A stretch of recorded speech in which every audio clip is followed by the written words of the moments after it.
Welcome, Planeswalkers, to the Meditation Realm. I'm Caleb, your guide to the Blind Eternities, and in today's video, we got the newest Secret Lair drop. Seen some of these getting opened up, and people have been getting these new slivers, some of the old versions of the slivers and new art styles or new foilings.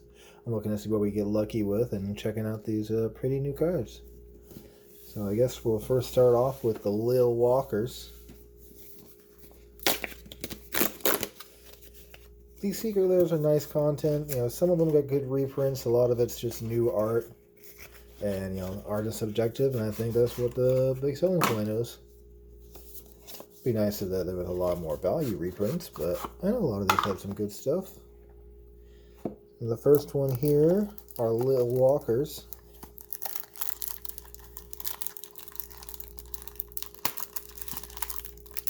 Get them out of the case.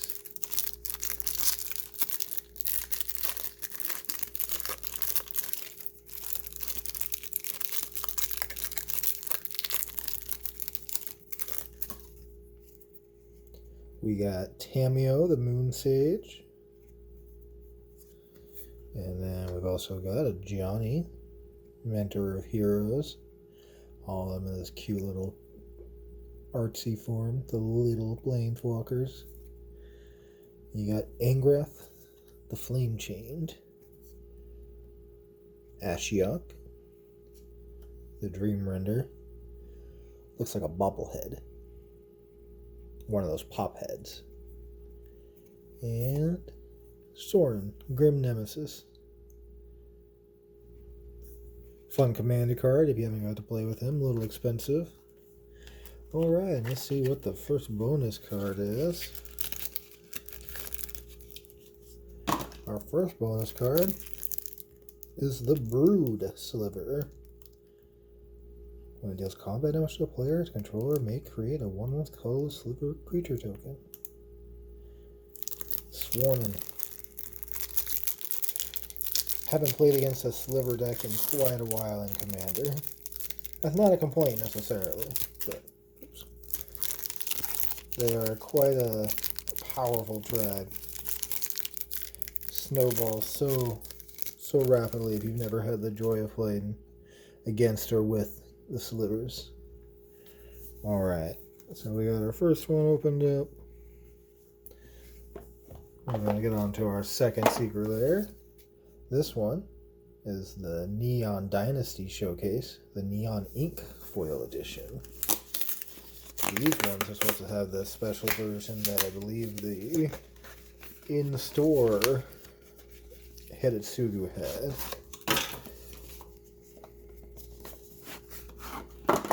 Oh, look at all the packaging. Yes, it's yellow style. Let's see, let's get this out of here.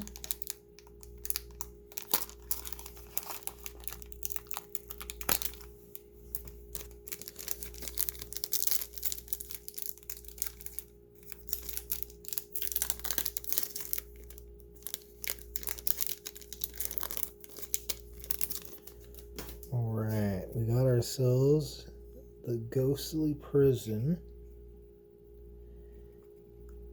The foiling definitely looks different than normal. It's kind of hard to make out on camera.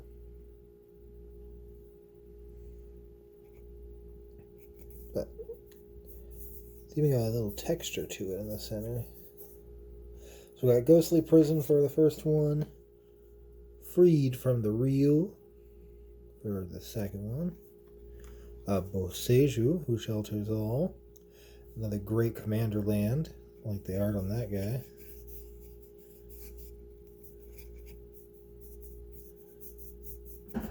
And Hall of the Bandit Lord.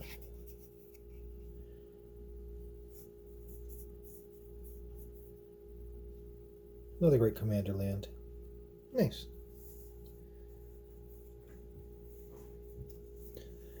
Good cards, good art. I like what they did with the neon cards. I wish they would have done more of them. Pictures of the Floating World is our next one.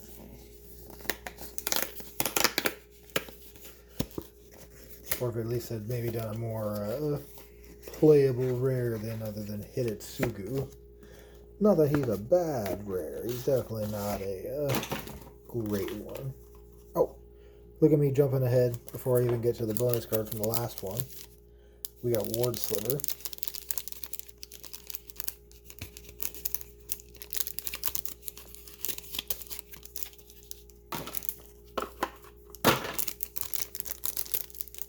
I'm curious to see if they're going to bring slivers back in Dominaria. It'd be interesting to have them either fight the Phyrexians that are likely to invade or be completed themselves. Enter the battlefield. Choose a color. All slivers have protection from the chosen color.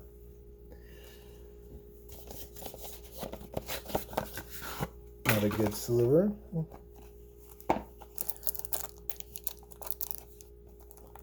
Alright.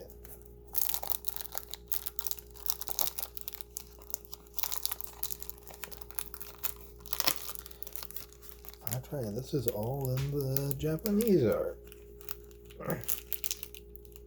Oh, that glue is strong. There we go.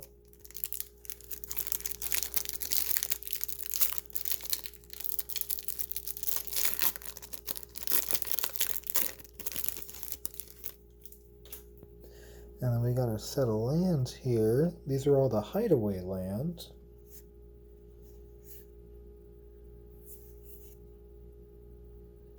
At least these first two are.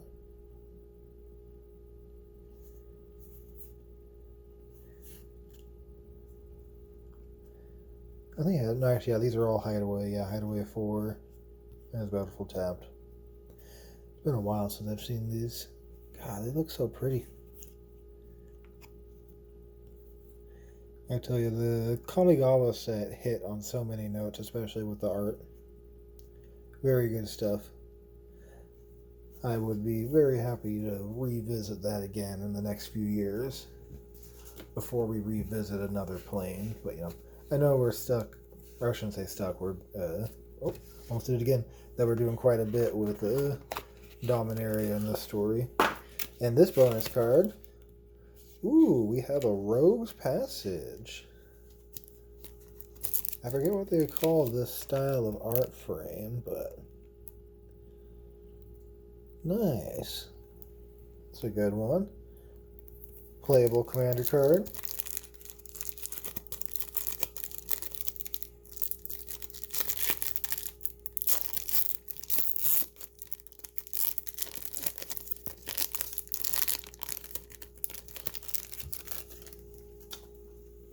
Alright, next one we have our introducing Kaito Suzuki.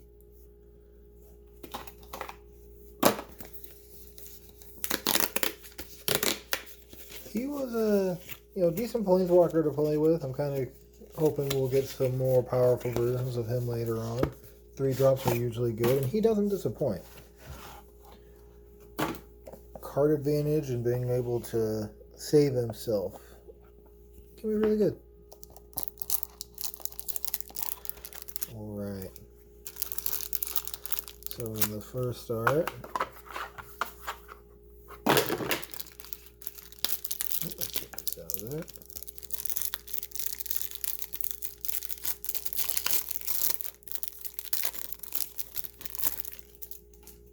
We got Brain Freeze in that slick anime style. Bribery.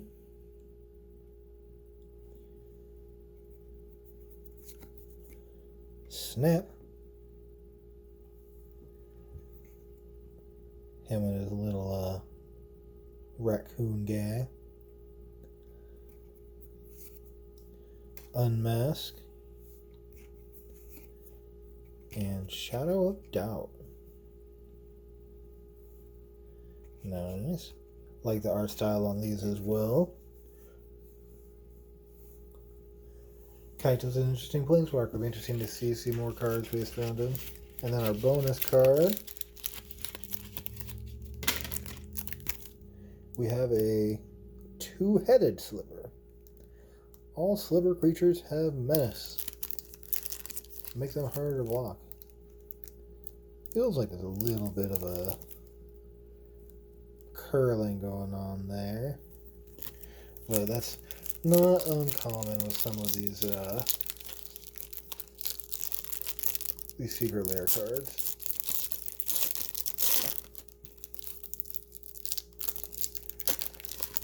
So we've got 3 different slivers so far. Next set, we're halfway through, friends. We're on number 5 now. Special guest Yuko Shimizu? Yuko Shimizu? Tell me if I mispronounced it in the comments. But let's get cracking.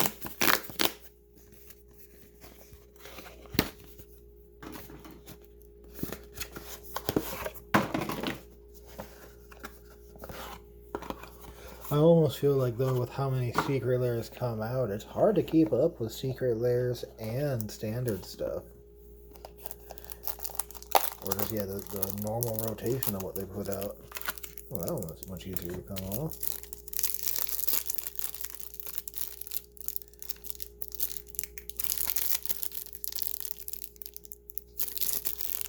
So we made up for the package being harder to open. There we go. Alright, in this drop, we have Hokuri, the Dust Drinker, with this big old gaping maw. Kira, the Great Glass Spinner.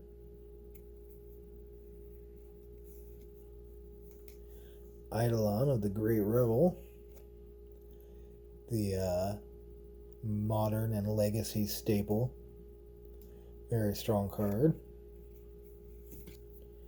And then we have an Elvish Spirit Guide. Fast ramp for, I believe it's Legacy that plays decks with this. I can't even remember if there's any Legacy decks that play this. But, good cards. I remember playing it in the Commander deck, and just designed to fast ramp out a 3-drop on turn 1. Azusa! Fun Commander. Anyways, our bonus card for this one is a Winged Sliver. Nice.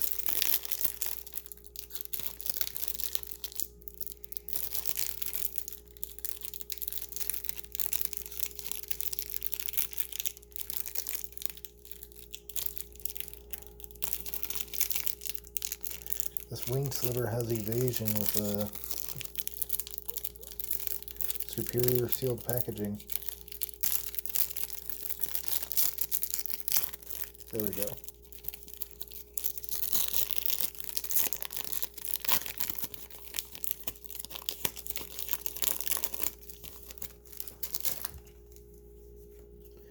A little bit of curling on that one too.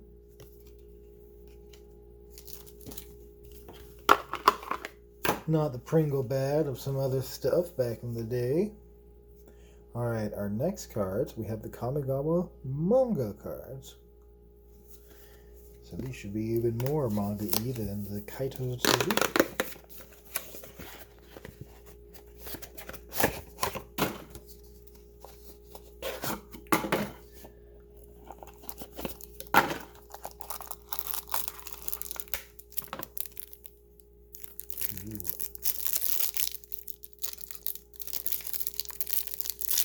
Oh, the Secret Lair's got a lot of good stuff. Some really decent cards for Commander. The art style on a lot of this one in particular is very nice. Again, Kamigawa was a home run when it came to the art. Oh my. This packaging is hard to open.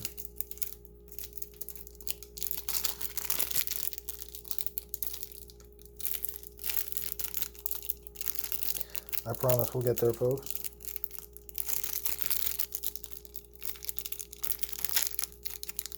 There we go. Hey, at least they're keeping the cards sealed and they're not flopping around. That's what's important. Idyllic Tutor. We got Kaito and the Wanderer. I don't think we ever learned the Wanderer's real name.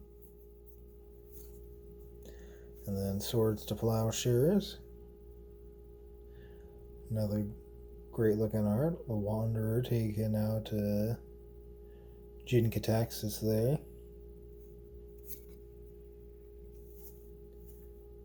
Or the Emperor, I guess they call her, I should say. She's no longer just the Wanderer. Solve the Equation, a great commander card. Available in Uncommon if you haven't picked it up already, but definitely worth playing. Praetor's Grasp, another fun commander card. And Veil of Summer.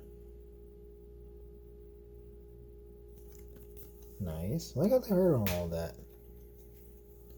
Again, just really, really good looking stuff.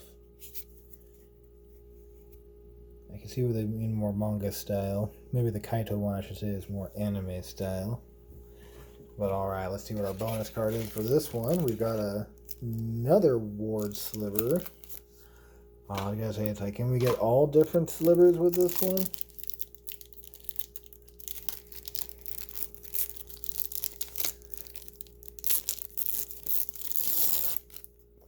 It's like, what, Sliver Dex runs like 35 to 50 slivers, and then just some other draw and save your stuff type cards.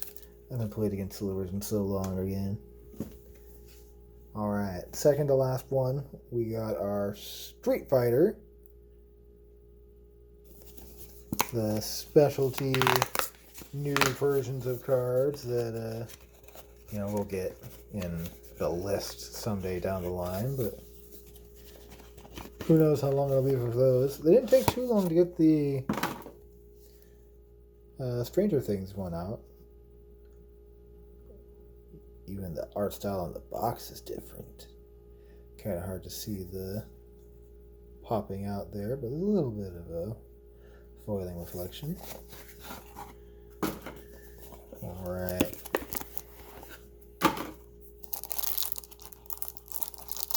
So these guys are all pretty neat. I could definitely see playing some of these guys as commanders and having fun with them.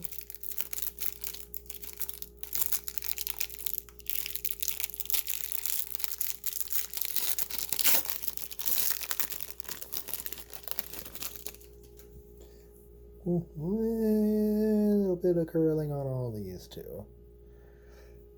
Man, for the print run of these, they look like they went through the Pringle factory almost.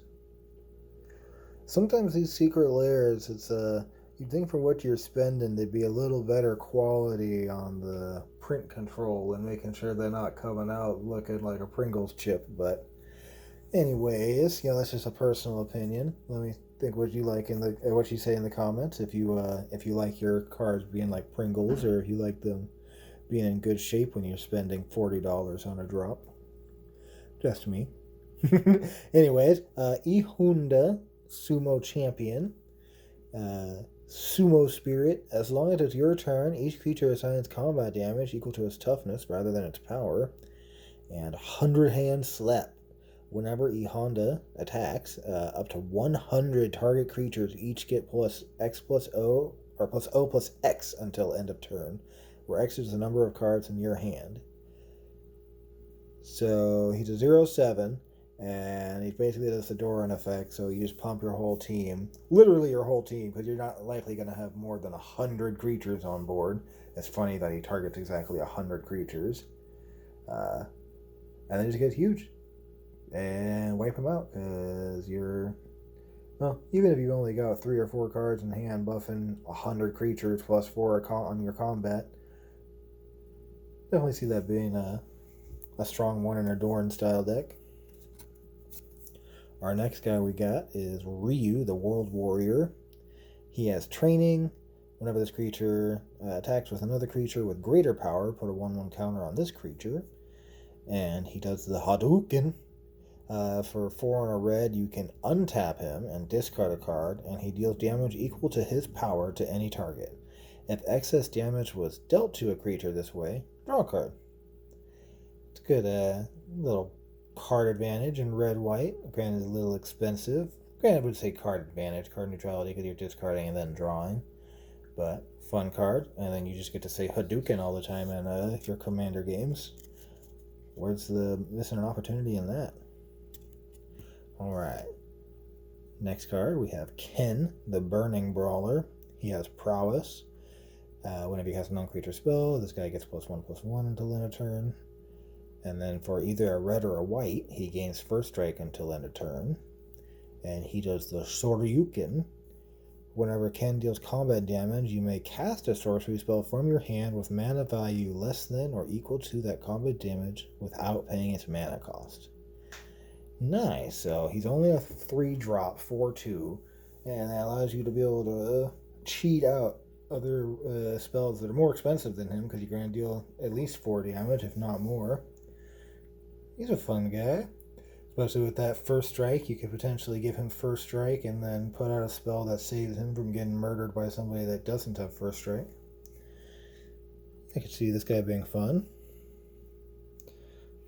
2 red-white guys as well to play in your red-white commanders. And then now this guy, we have Blanca, the Ferocious Friend. For 3 red and a green, he's a 5/5 with haste. He has rolling attack. Blanca Ferocious Fiend has trample as long as you've cast 3 or more spells this turn. And Electric Thunder. Whenever Blanca becomes the target of a spell, he gets +2/+2 until end of turn and deals 2 damage to each opponent. So he just keeps on rolling. So you basically want to pump him with a bunch of auras and buff spells and just make him go big. Go tall. I think that's what they call it for green. Fun one. We have Chun-Li, Countless Kicks. 3/3 for 3, and it has multicolor for a blue-white hybrid. When it enters the battlefield, exile up to target X target instant or sorcery cards from your target instant cards from your graveyard, where X is the number of times Chun-Li was kicked. Put a kick counter on each of them, and then she has Lightning Kick. Whenever Chun-Li attacks, copy each exiled card you own with a kick counter on it. You may cast the copies.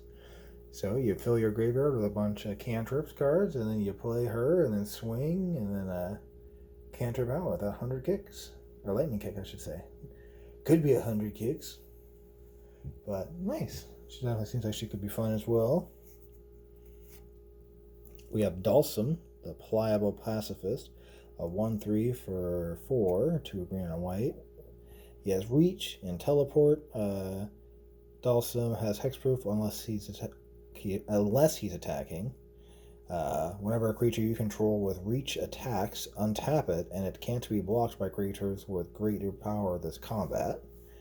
And Fierce Punch. Whenever 1 or more creatures you control deal combat damage to a player, draw a card. Nice. He's a really good green-white guy. Definitely got a lot of things going on for him. See him being also a lot of fun. I can also see the people who just put a lot of time into these games enjoying getting to see these guys and the cards that they get to play with. We have Guile, the Sonic Soldier. 4/4 for 4. When he enters the battlefield or attacks, put a charge counter on him or remove 1 from him. When you remove a counter this way, choose 1. You can either do a Sonic Boom and deal 4 damage to any target, or do a Flash Kick, and he gains lifelink and indestructible until end of turn. So it's build up and then do special attack. Build up and then do special attack. Right on. And then our last card for this set is Zangief, the Red Cyclone. 7/4 for 5. Zangief, the Red Cyclone, must be blocked if able. It has Iron Muscle. As long as it's your turn, Zangief has Indestructible. And Spinning Pile Driver. Whenever Zangief deals damage to a creature, if that creature was dealt excess damage this turn, that creature's controller sacrifices a non-creature, non-land permanent. So he's a great way to just keep blowing up the board after blowing up tiny creatures. Oh, you want to block with a tiny guy? You're going to sacrifice an enchantment because he's probably going to do a lot more. Nice. All fun cards. I could definitely see those being interesting to play in Commander. Alright, on our bonus card, we have the Lightning Bolt Hadouken. Even this one's got a little bit of curling to it. It's like, come on, Wizards. I know we can do better.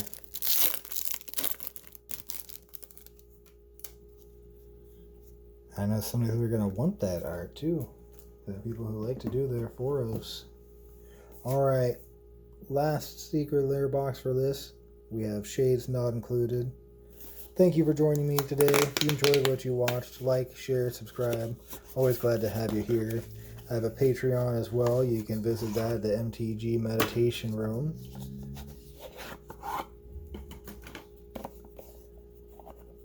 But always glad to have your viewership. Alright, so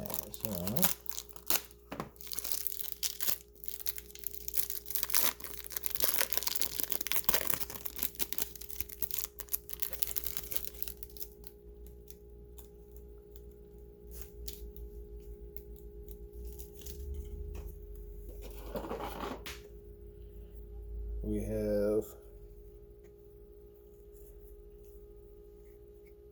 Plains, Island. Oh, that's right. This is that computer art. Swamp. Mountain. Got a little bit of glare with some of these cards. They look nice though. And forest. Ooh. Like I've seen these in person actually with their foiling. It's kind of nice. You know, I could see somebody wanting to foil out a deck and maybe get a few of these.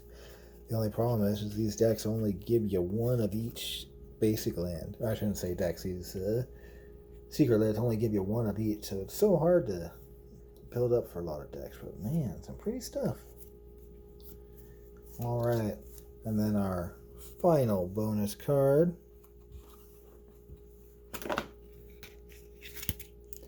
We've got another brood sliver. So we doubled up on some slivers and we got ourselves a Rogue's Passage for I forget what that frame's called, but for that other special frame. For a non-sliver.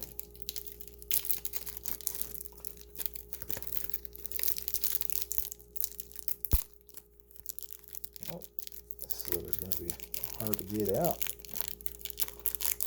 Again, thanks for joining me, folks. Always glad to have you here. Curious to see what special cards we get in the next drop.